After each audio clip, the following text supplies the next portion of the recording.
మనకి పిల్లలకి అప్పుడే వాళ్ళకి మనం డబ్బులు ఇవ్వగానే ఖర్చు పెట్టుకోరు వాళ్ళు. వాళ్ళకి గోల్ గుర్తొస్తుంది. అంతే కదా. వాళ్ళకి వెంటనే అది గుర్తొస్తది. అమ్మో! వద్దు వద్దు ఈ డబ్బులు నేను దాచేసుకోవాలి. దాచుకుంటే నేను ఒక సంవత్సరంకైనా నేనది కొనుక్కోగలను అని ప్రతిసారి మనం ఇచ్చిన వెంటనే లోపల పెట్టేసుకుంటారు. అవును. అవును. So, this is how we can teach this kind of budgeting. ఉన్న మనీలో వాళ్ళకొక 2000 మీరు పాకెట్ మనీ ఇస్తే వాళ్ళ గోల్ ఉంది గదా! అవును. 500 ఖర్చు పెట్టుకొని మిగతాది లోపల మీరడిగినా ఇవ్వరు. అంతే కదా. ఇవ్వరు. అమ్మో! నేను తొందరగా దాన్ని కొనుక్కోవాలి. కొనుక్కోవాలి అనే యెస్. దీంట్లో. యెస్. సో, ఇలా వాళ్ళకి బడ్జెటింగ్, గోల్ సెట్టింగ్, ఆ గోల్‌లో వచ్చే ఆనందం. హ్మ్. అది అది కొనుక్కునేటప్పుడు కరెక్ట్. వచ్చే మన డబ్బులతో కొనుక్కునే ఆనందం ఒక్కసారి వాళ్ళకి తెలిసిందనుకోండి, ఇక మీరు లైఫ్ లాంగ్ ఇంక వాళ్ళకి నేర్పించక్కర్లేదు. వాళ్ళకే అర్థమైపోతది. అవును. ఓహో! This is the process. Correct. నెమ్మదిగా మనం కొంత కొంత అమౌంట్‌ని మనం యాడ్ చేసుకుంటూ ఉంటే, మనం ఆ గోల్‌ని రీచ్ అవ్వగలం. అలాంటిది మనం ఈజీగా నేర్పాలి. ప్రాక్టికల్‌గా నేర్పించొచ్చండి. సూపర్ అండి. అయితే ఇప్పుడు మధ్య తరగతి మహాభారతం అంటే హ్మ్. వాళ్ళ జీతాలు 20,000 నుంచి 30,000 ఉంటాయి మేడం. అవునండి. రైట్? వీళ్ళందరూ కలగంటుంటారు మేము ఎప్పటికైనా కోటీశ్వరుని కావాలి అని. హ్మ్. అది అవకాశం ఉందా మేడం? ఇప్పుడే డెఫినెట్‌లీ. చెప్పేసేయండి. యెస్. చెప్పేస్తే వాళ్ళు మంచి చెడు స్టార్ట్ చేసేస్తారు. లేదండి. తప్పకుండా ఉంది. అవునా? కానీ మీరు చెయ్యాల్సింది ఏంటి అంటే, ఎర్లీ ఏజ్‌లో స్టార్ట్ చేయాలండి. అంటే ఓకే. మీరొక 25, 30 సంవత్సరాలకే మీరు గాని మొదలుపెడితే, మీకు ఆ కాంపౌండింగ్ అదే అంటారు కదా! Eighth wonder of the world. యూనివర్స్‌లోనే ఎయిత్ వండర్ ఏంటంటే కాంపౌండింగ్. యెస్. ఈ కాంపౌండింగ్ అనే ఆ కాన్సెప్ట్ గాని మీకు అర్థమైతే, అసలు 2000 కూడా అండి రూ. 1,00,00,000 ప్రతి నెల మీరు 2000 పెట్టండి. ఆ 2000 కూడా కొన్ని సంవత్సరాలకి రూ. 1,00,00,000 మీ దగ్గరికి వచ్చేస్తూ ఉంటది. కానీ టైం, టైం అనేది ఇంపార్టెంట్ అండి. ఆ టైంకనేది మనం మొదలు పెట్టకపోతే చాలామంది మా దగ్గర క్లయింట్‌లొస్తారు. వచ్చి హ్మ్. 40, 45 సంవత్సరాలకి గాని వాళ్ళకి అర్థం కాదు రిటైర్మెంట్ ప్లానింగ్ ఎంత కరెక్ట్. కరెక్ట్. ఇంపార్టెంటో. అవును. మేడం నాకు 45 ఇయర్స్ వచ్చేసాయి. నాకు ఈ జాబ్ ఇంక నేను చేయలేకపోతున్నాను. నాకు హ్మ్. స్ట్రెస్ ఫీల్ అవుతున్నాను. అసలు రేపు ఉంటదా? ఈ రోజు ఉంటదా? అని భయంగా అవును. ఉంది. అవును. మేడం నాకు ఒక 5,00,00,000 కావాలి. ఏంటి నీకు ఎక్కడి 5 నుంచి వస్తాయి? సంవత్సరాల్లోనే 5,00,00,000 ఎలా ఎట్లా? వస్తాయి? ఇదే మాట మీరు 30 సంవత్సరాల్లో మొదలుపెట్టుకున్నారనుకోండి, ఆ 10, ఈజీగా. 15,000కి కూడా మీకు 5,00,00,000 నేను చూపిచ్చేదాన్ని కదా! ఒక అవును. మార్గాన్ని, ఒక అవును. స్ట్రాటజీని. అవును. సో, ఇప్పుడు మేమిచ్చే సక్సెస్ మంత్ర ఏంటంటే స్టార్టర్‌లీ.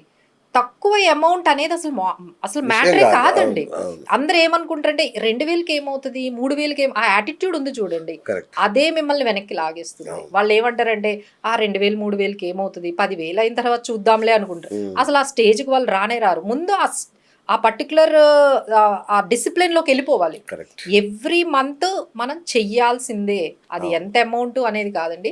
నెమ్మదిగా మీరంటూ మొదలుపెడితే అదే మిమ్మల్ని నెమ్మదిగా కోటీశ్వరులు చేస్తుంది. సో, నథింగ్ ఈజ్ ఇంపాసిబుల్ అండి. సూపర్. సూపర్ సో, అండి. 30,000 జీతం వచ్చింది. నేనెప్పుడు కోటీశ్వరుని అవుతారు. యెస్. ఖచ్చితంగా అవుతారు. బట్ నేను చెప్పినవి 3 అండి. Starting early. తొందరగా మొదలుపెట్టేయండి.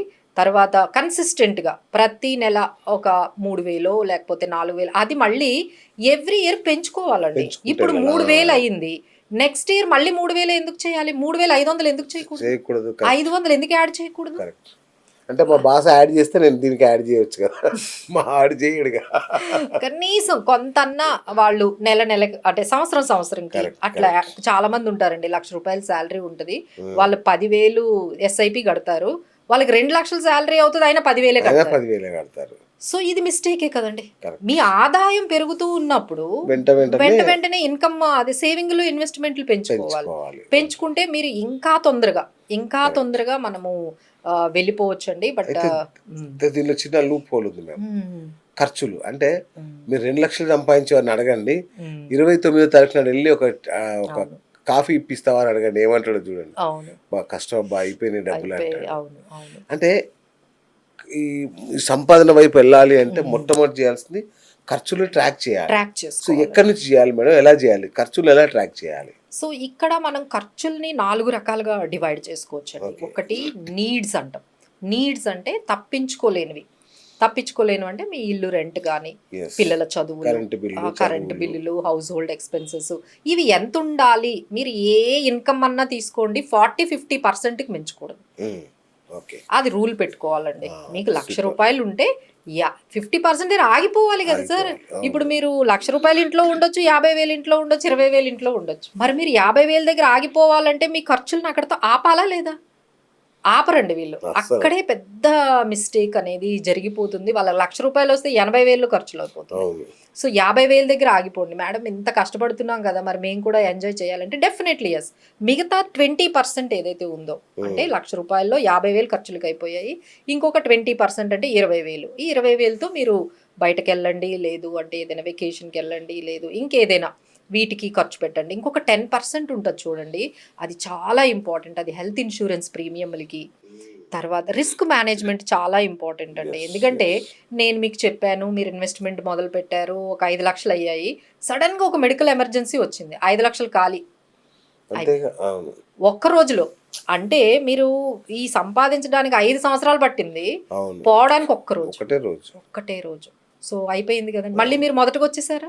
మళ్ళీ ఓ 10 సంవత్సరాలు వెనక్కెళ్ళిపోయారు. వెళ్ళిపోయాం. సో ఇలా ఎందుకు జరుగుతుంది అంటే మీకు రిస్క్ మేనేజ్మెంట్ లేదు. లేదు. సో అందుకనే మేము ఏం చేస్తామంటే మీ శాలరీ ఎంతైనా 10% ఈ రిస్క్ మేనేజ్మెంట్కి ఖచ్చితంగా ఖర్చు పెట్టండి. అది ఒక హెల్త్ ఇన్సూరెన్స్ రూపంలో, ఒక ఎమర్జెన్సీ ఫండ్ రూపంలో, లేకపోతే ఒక టర్మ్ ఇన్సూరెన్స్ రూపంలో. ఇంకొకటి ఏదైతే 20% ఉందో అది ఖచ్చితంగా సేవింగ్స్, ఇన్వెస్ట్మెంట్స్ చేసుకోవాలండి. So this is a simple way of budgeting. So ఈ బడ్జెటింగ్లో కొంచెం మీరు ఈ సూత్రం ఏదైతే పాటించారో 50%, 20%, 10%, 20% అంటే 50% మీ నీడ్స్కి వెళ్ళిపోయాయి. 20% మీ వాంట్స్, మీకు వాంట్స్ ఉంటాయి కాబట్టి బయటకు వెళ్ళాలి ఇదంతా అవన్నీ కూడా 20%లో అయిపోవాలి. అంటే 70% అయిపోయింది. ఇంకో 10% ఏం చెప్పాను, టర్మ్ ప్లాన్ ఉండాలి, హెల్త్ ప్లాన్, ఇన్సూరెన్స్ ప్రీమియంలు కట్టుకోవాలి. ఆ తర్వాత ఒక ఎమర్జెన్సీ ఫండ్కి వీటికి ఒక 10%. మిగతా 20% ఖచ్చితంగా ఇన్వెస్ట్మెంట్లోకి వెళ్ళాలండి. సో ఇలా సింపుల్గా చేసేసుకున్నారంటే మిమ్మల్ని ఎవరు అసలు ఆపలేరు, డిస్టర్బ్ ఎవ్వరు చేయలేరు. మీరు ఆ లిమిట్లోనే ఉంటే సరిపోతుంది. ఈ మధ్య ఎస్ఐపిల గురించి మాట్లాడతారు అందరూ. ఒకసారి చూశాను, సిటిజన్ బను అంటే సిటిజన్ కాదు, నువ్వు సిటిజన్ ఈ స్థాయిలో ప్రమోట్ చేస్తున్నారు. కానీ ఇంకా కూడా మాకు భయం ఉంది, ఇది కూడా షేర్ మార్కెటే కదా, పెట్టొచ్చా అని. మీరేమంటారండి? అసలు వీళ్ళ జర్నీ చూద్దామండి. అంటే మా దగ్గర చాలా మంది క్లయింట్స్ ఉంటారు కదా, వీళ్ళ జర్నీ చూద్దాము. ఒకటి ఇట్లనే టీవీలో అడ్వర్టైజ్మెంట్ చేసేసి ఒక 20,000 ఇన్వెస్ట్మెంట్ ఓన్గా వాళ్ళు ఒక యాప్ ఓపెన్ చేసేసుకొని వెంటనే ఒక 5 స్కీమ్లు. ఈ రోజుల్లో ఏది యాప్ ఓపెన్ చేసినా మీకు టాప్ స్కీమ్ అనగానే వచ్చేస్తుంది. ఒక mid cap, small cap, large cap, multi cap అన్ని కలిపేసి ఒక 5 స్కీముల్లో పెట్టేస్తారు. పెట్టిన ఇంకా నెల రోజుల నుంచి మొదలు పెడతారండి, రిటర్న్స్ రాలేదు. 6 నెలలు అయిపోయింది, రిటర్న్స్ రాలేదు. సంవత్సరం అయిపోయింది, రిటర్న్స్ రాలేదు. ఇక అంతే, ఎస్ఐపి బంద్, ఎస్ఐపి ఆపేయటం.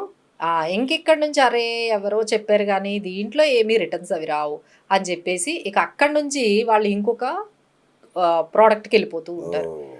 సో ఇప్పుడు ఏమైందండి, ఇప్పుడు అయిపోయింది ఇక సైకిల్. ఎంత అయింది? 1 year 2 years.